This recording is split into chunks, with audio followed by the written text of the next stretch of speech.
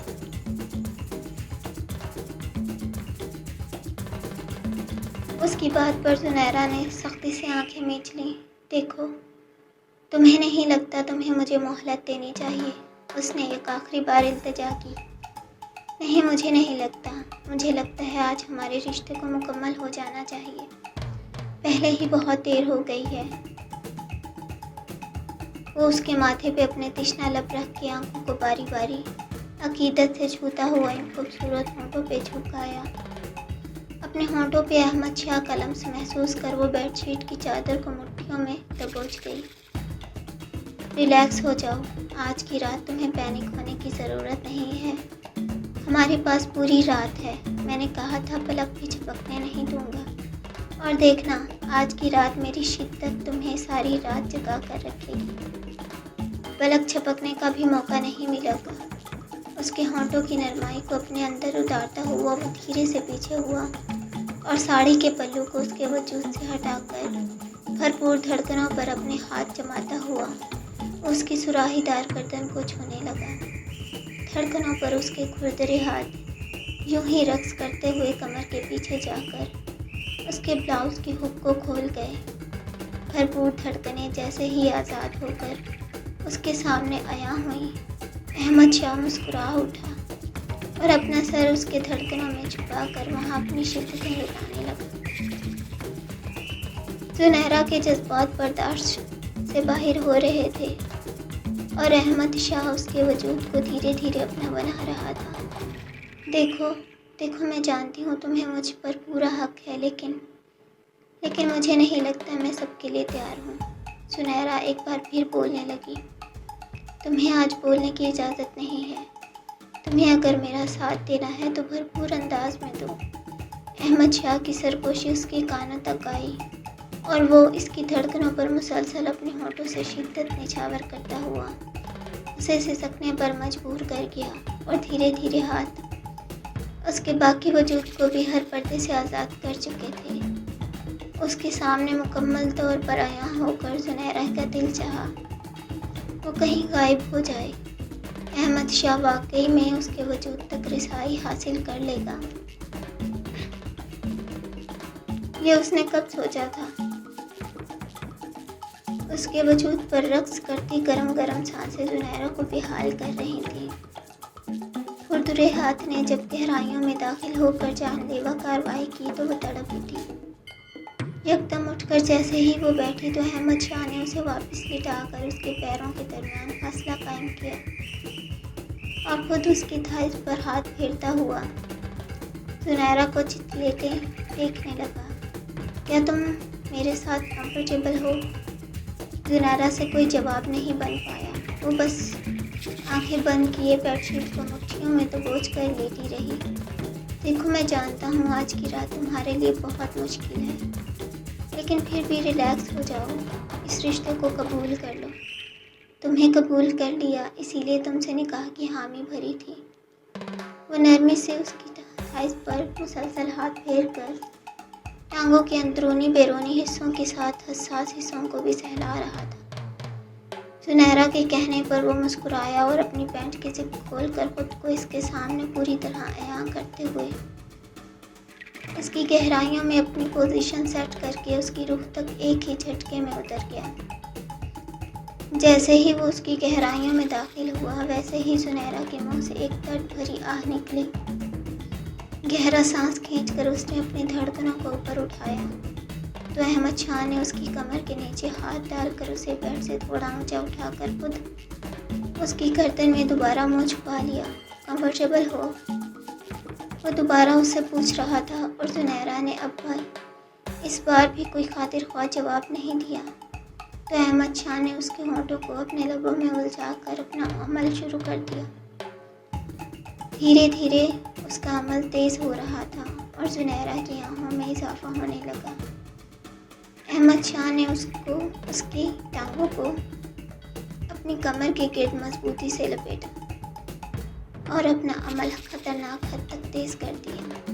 کچھ ہی دیر میں اس کے وجود کے اندر اپنا اثر چھوڑ کر وہ ایک طرف لیٹ گیا۔